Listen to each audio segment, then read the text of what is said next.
Hello and welcome back to the biggest episode of the Bunch of Nuts podcast of the year. Cass, it's a good time to be a Buckeye fan. Obviously, I'm feeling like it might be 2020. I'm also feeling it might be like 2019, or it could be 2016. Like you said previously prior to the show, this could go one of three ways. We shock the world, we win. We play a close one, get our hearts broken, or we get absolutely, curb stomped 31-0. It's a multitude of ways this can go. And I honestly, I don't feel good. I kind of feel a little nervous going into this. I know you were the confident one pregame. I don't know how to feel because we've never, at least I know when we played Clemson, how we've stacked up due to previous matchups. I really don't know how this is going to go with Georgia. It's really tough to say. Yeah, first off, Christmas, everybody, and hope you all had a great Christmas, and hope you did as well, Dan. And I'm right there with you when it comes to how we stack up against Georgia. I think we stacked pretty well, but the problem is how we going to execute. The whole thing about this game is we have the athletes that Georgia. It's all about execution, in my opinion. I agree. Like I said, this game's going to go one of three ways. We're going to look like 2016, where we get the doors blown off of us. We're going to look like 2019, where we get our hearts broken, Mm-hmm. or we completely curb stomp Georgia. Now, I hope there's an in between where we actually win and break the hearts of Georgia. That would be the greatest thing ever on earth, because I'd rather break the hearts of Georgia than curb stomp them. Well, I mean, it's highly likely that we would break the hearts of Georgia because they are an Atlanta sports team. Atlanta sports team, other than that weird run they've had recently with Georgia and the Atlanta Braves, 95% of the time that city gets their hearts broken. And I feel like this is a prime chance where we're going into, Atlanta. It's a home game for them. There's no and ifs or buts. That's a home game for them. I don't care if it's a neutral site game. That's 100% a home game. I it, Ohio, it Ohio State sold their allotment of tickets faster than Georgia. Ohio State sold more tickets than Georgia. Could it be 2015 Sugar Bowl type where it could be 50-50? well, no, it's gonna probably be like about 40% Ohio State, 45, I would say 45% Georgia, and then 15% are going to be Alabama fans that just never sold their tickets. And they're going to be wearing, they're going to be wearing crimson and cheering for Georgia because they're like, oh, we're in the SEC. We're all in this together. Pretty So much. Pretty much. I mean, I look at it this way. I I think Ohio State's going to be up for this. I really do. I think Ryan they've heard that they've been hearing this outside where they don't they back into the college football playoff. Ryan Day can't win the big one. C.J. Stroud can't win the big one. You know they. I mean, we obviously don't have Travion Henderson, but right now Mayan Williams is sick. But I 100% believe he's going to be ready by Saturday. do we though? I mean, do we? Or like it's just like so far with Ryan Day, like we're not getting the clear injury reports, and I'm just No need concerned to. that.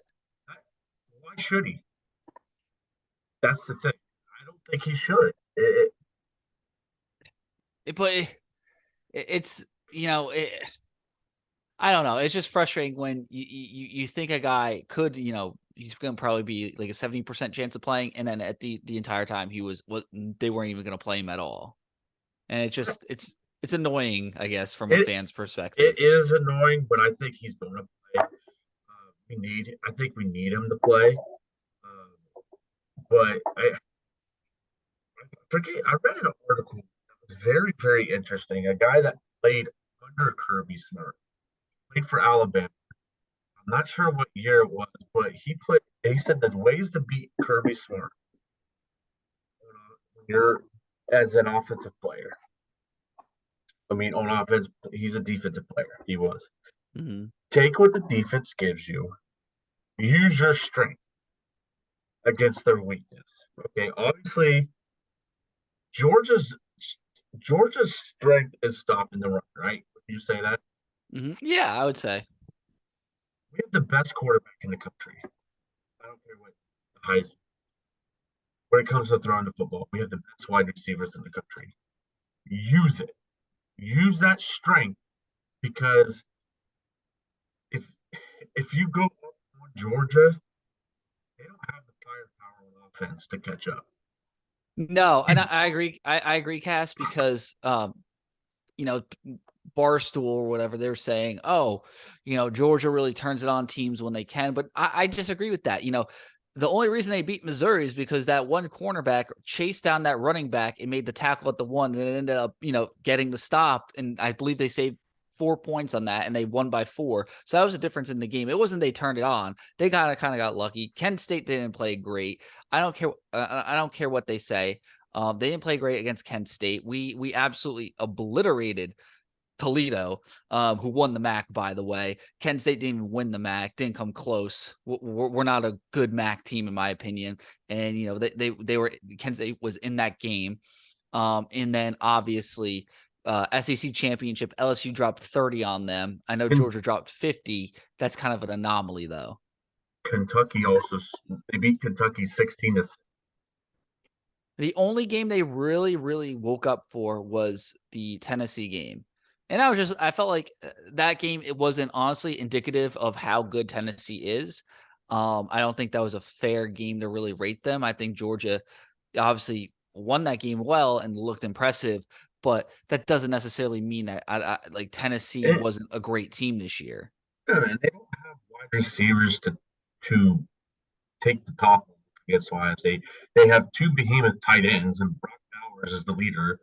I mean, look, Ohio State's number 2 in the country against tight ends, and which is a strength on strength. Which is great, and Yeah, which I do think, with the tight ends. I mean, we have so many guys like, Tanner McAllister, Lathan Ransom, Proctor, Sonny yeah, Styles, who could yeah. match up with those Yeah. guys.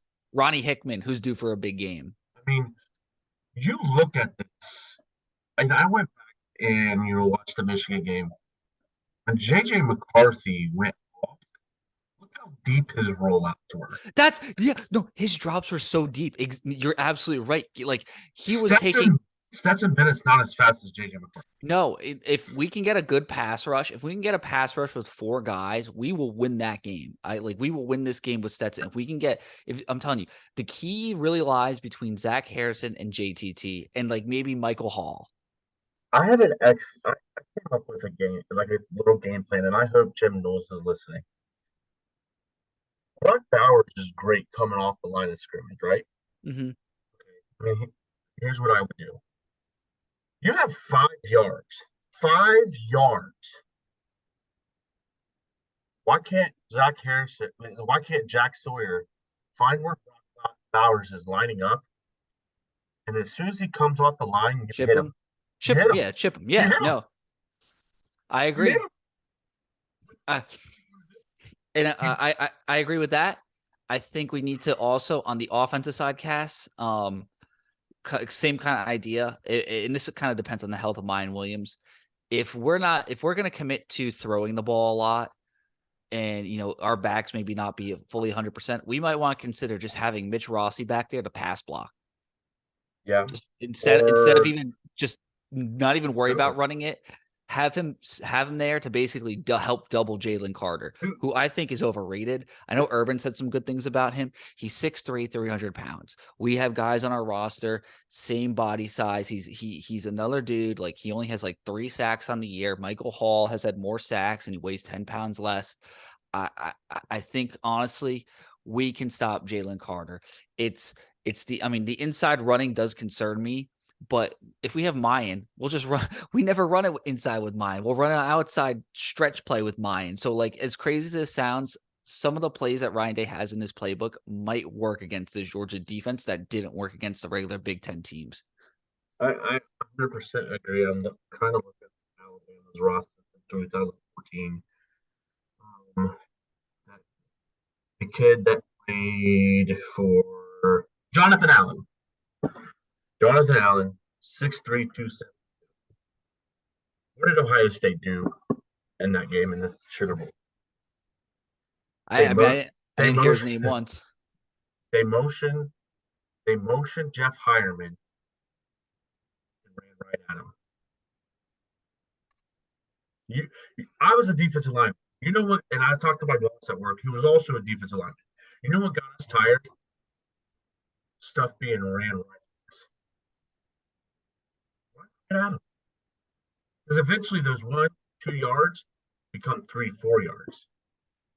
I could see us almost using Stover like that too as well. And then the hero might be, um, you know, G. Scott Jr., who He likes to hit people. he does, and he's been looking. I mean, obviously he's looking for a little bit of redemption. I And if think you G. think Scott about it, Jr. could you be have a big Rossi, player. you can have Rossi and G. Scott all night long right after Jalen Carter. I love Because that. because you don't have Roquan Smith back here. No, They don't have rope beater. They're good. They got good linebackers, but use your strength. Emeka Buka, Julian Fleming, Marvin Harrison Jr. My X factor, Xavier Johnson. He can run. He can catch the ball, and he can catch the. Why aren't we running screen passes with Xavier Johnson? If we run a screen pass, it better be in number 10's hands. That's my opinion. I mean, That's just I me. You think run. I think you just run right. If you're gonna run right at him. But use your strength. Use CJ Stroud. Use the IQ of CJ Stroud. Protect him. I mean, I've been saying this too. I think we need to get Emeka Ibuka the ball, but get him the ball in space and get him it often. Don't give him the ball only 4 or 5 times a game. Even if he drops a couple, just keep feeding it to him because he's going to make a big play here or there. What if we run four wide with Fleming, Stover, Marvin, and 4 wide with Stover, Fleming, Marv, and Booker, and you just line up Mitch Rossi in the backfield to block. That's what I'm saying. I mean, it's worth a shot, honestly. I mean, we're also forgetting about Chip Trainum, the GOAT. Everyone's saying he's going to have Ezekiel Elliott performance. I don't know about that. I think it's gonna I be could. down. I think Down Hayden's gonna be the guy. It would be hilarious. Like I'm all for the Chip Trainum, 300 yards, 4 touchdown game against Georgia. It'd be amazing. I think that'd be the greatest thing ever. It's just it's tough though. It's just tough to do. This game is so hard to predict because like we said, there's 3 ways it could go. Um, I think what we're saying is we're making great points, and I think feeling a little bit better as we're talking about this, like Mm-hmm. what we would do. But it's all up to the coaching staff. Do you think Kevin Wilson wants to go to Tulsa yet? No. No.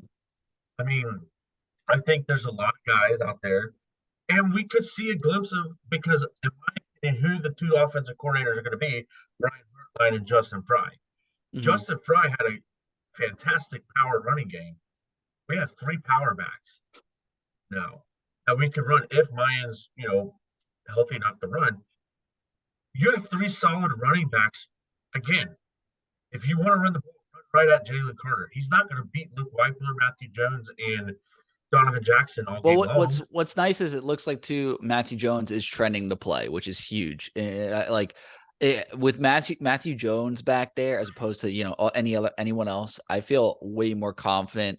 He's reliable. He's a graduate he's not a graduate transfer. He's a grad student. Like he's an old vet. Like I really trust him in this. I think this could be a breakout game for Matthew Jones. And my one bold prediction cast is we will see one big trick play by Ryan Day.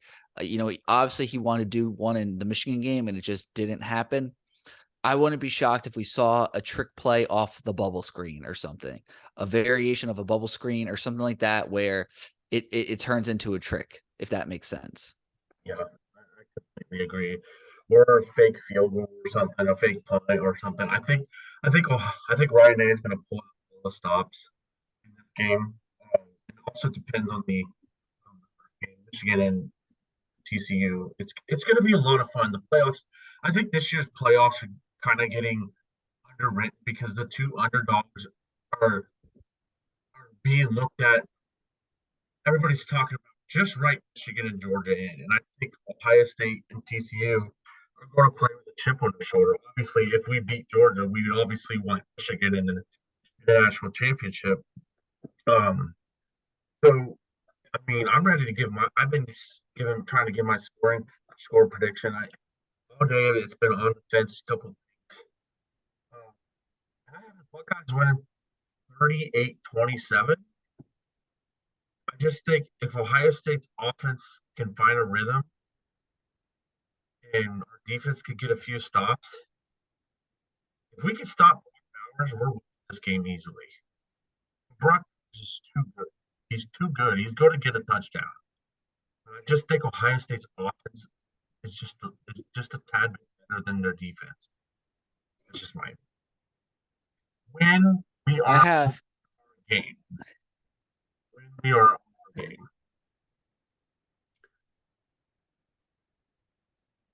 I have Ohio State 31, Georgia 30 in a freaking classic. A classic. The game where that this game will define Stroud. I think Stroud and Marvin Harrison Jr. just go off with a little bit of Mecca Ibuka. I think and I'll throw in a little bit of Julian Fleming. I think just that trio And they go Stover's a redemption game. yeah, just the three amigos, they pop off. Unfortunately, really hurts JSN's draft stock, which is crazy. Like I posted that in our chat today. He's already the 5th overall receiver. So I called it a couple weeks ago. Like once he opted out, they were going to start really destroying his ranking, and I feel bad for the guy. But they're at it early, and he's already down to 5. Like I don't think he's going to be a first rounder. I know you strongly believe that. I think they're going to screw the poor kid, which it's annoying, but it's like I saw this happening. But if he goes in the second round, he's getting paired up with Justin Fields. Yeah, so it's that. I mean, that won't be the worst It'd be thing. a win-win situation for Jackson Smith and Jigba. And by the way, before we get into this, I'm calling out Buckeye fans. You got apparently at Jackson Smith and Jigba signing, a bunch of Buckeye fans were yelling "quitter" and "you suck," and God, when we stand in line to get autographs from a quitter, grow up. Like, that's wrong. the dude is, I think he's hurt, legitimately hurt. The hamstring is one of the worst unpredictable injuries ever. And Buckeye fans, just shut up. Just shut up. Please. I know the frustrations, frustrated because we lost to Michigan. Which begs my next question, Dave. We beat Georgia. This is only a scenario thing. Only this scenario. This is the only question for this scenario. TCU upsets Michigan. We beat Georgia, obviously, but we beat TCU for the national championship. How are we feeling? How are we feeling about I mean, I'm feeling great. I'm feeling like it's phenomenal. I'm not gonna lie, Cass. It's still phenomenal. I'm not gonna let those skunk weasels ruin my natty. Like it's fine. It's just like it would have been the cherry on top, obviously beating them. It's what we would always look back and see that as like a blemish, but you can't have a blemish if you're at the end of the day if you're you an win ad? Yeah. exactly. I look at it this way. It's only gonna make the rivalry better. It's a chocolate fudge sundae with just the brownie and the ice cream. It doesn't Yeah, have the syrup or the cherry. yeah. It's still like you're still gonna eat it. You're still gonna love it. It's just I agree, Cass. That's the fairest comparison. Cass, I want to get into this because it's not breaking news. It's more of a big time rumor. Earlier today, essentially the TikTok, Ohio State players are staying at the Omni Hotel in Georgia, in Atlanta. Two jokesters. I think they were just pranking. Obviously, got like behind security. We're basically running routes at like 3 a.m. in the hotel. By all Ohio State's gear and everything. Like they somehow infiltrated the locker room, like the hotel room. We're then getting rumors that a camera was found at the practice, which is a home game for the Georgia Bulldogs. So we know They obviously have a contingent down there. Kirby Smart tweeting, "No, we need your help. We need your help, Georgia Nation today." And then on top of that, Jeff Snook and Tennessee Jeff are reporting that there's a big spying operation going on here against the Buckeyes. Cass, how are you feeling about this? And two, do you think they should take a page out of Mike Leach's playbook and then just create fake plays to give to Georgia? Because I think that would be perfect homage to Mike Leach as he did when he was at Oklahoma.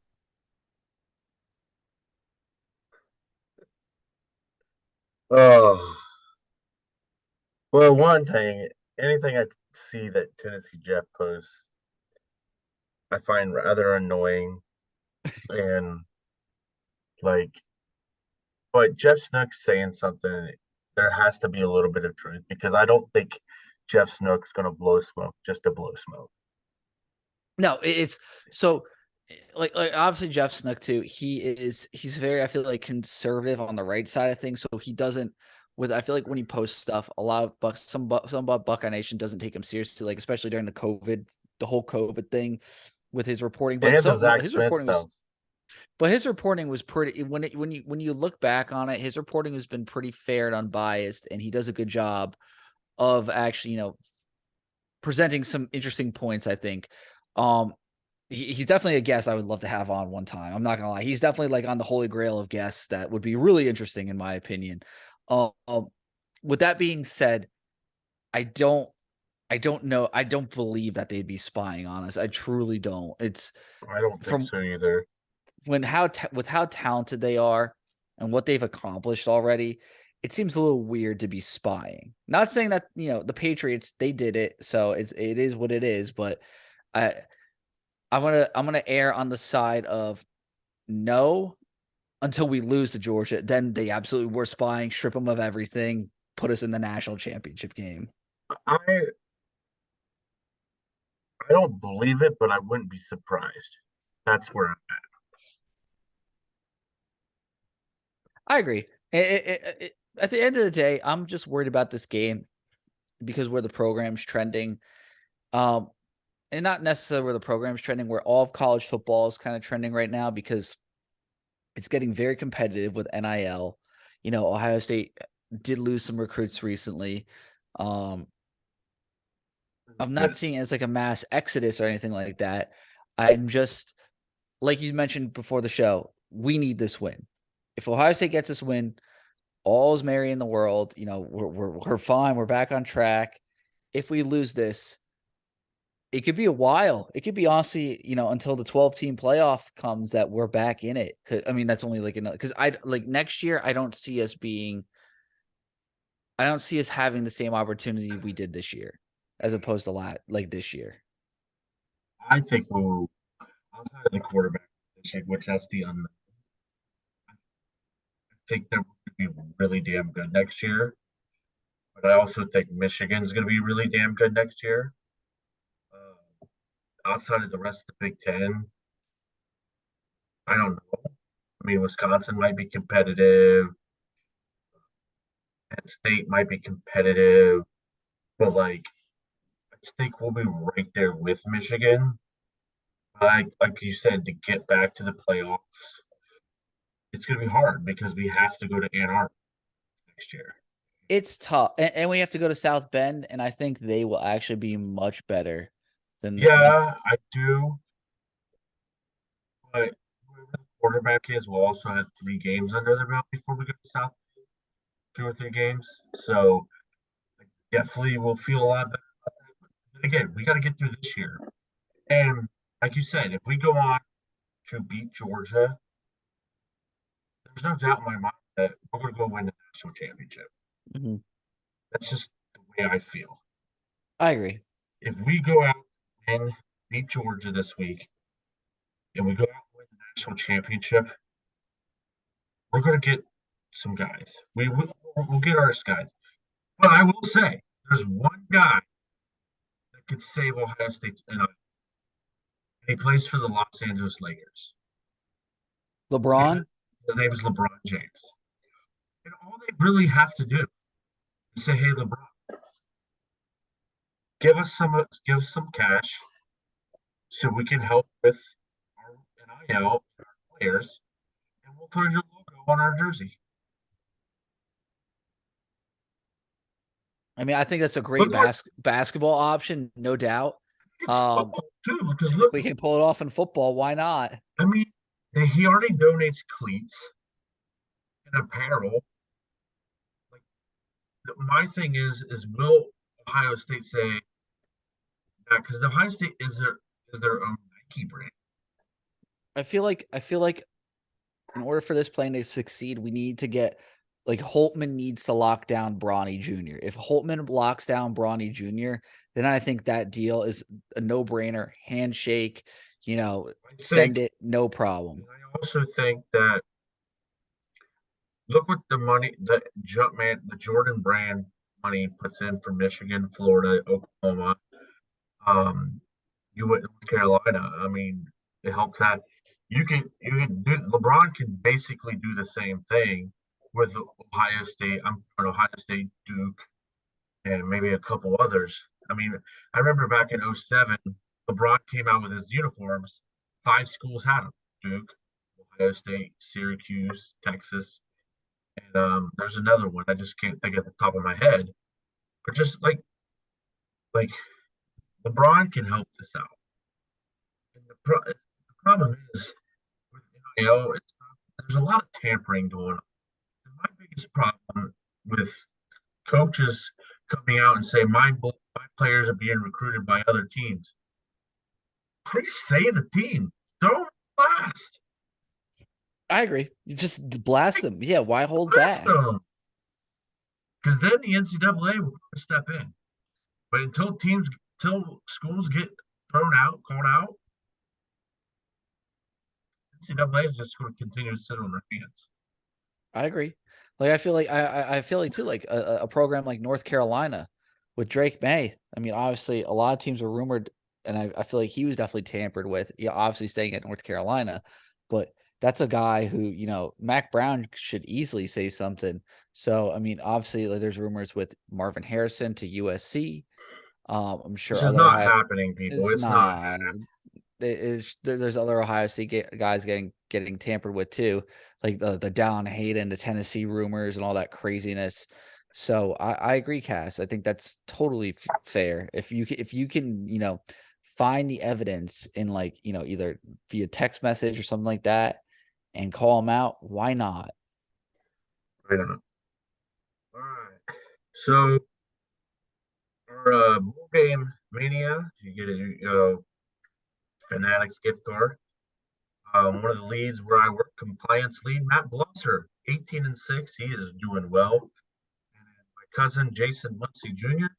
He's in second place, and then Art Wilson, you're in third with at 15-9, and then there's a bunch of fourth place teams, and then a bunch of 9 and 12. So can Matt Blosser hang on? He at one point he was rocking up the wins, and now he's lost a couple. But I'm kind of glad we got a good turnout. 13 teams in the Bull Mania. I'm pretty happy about that. At work, I got asked to do a bull mania, and I was excited because I thought I was just picking the spreads, and then it asked me to then rank my confidence in them from like 1 to 42, like confidence picks, and I was just like, no, I'm like I'm confident in all of them. What do you mean max on all? Like I don't know. I'm glad we just kept it simple, and you just pick the Yep. winner, move on. Yep. Um, I will say, Legalized Ohio sports betting starts January 1st. I'm excited. I mean, hopefully I can bet on the Natty. Honestly, that is something.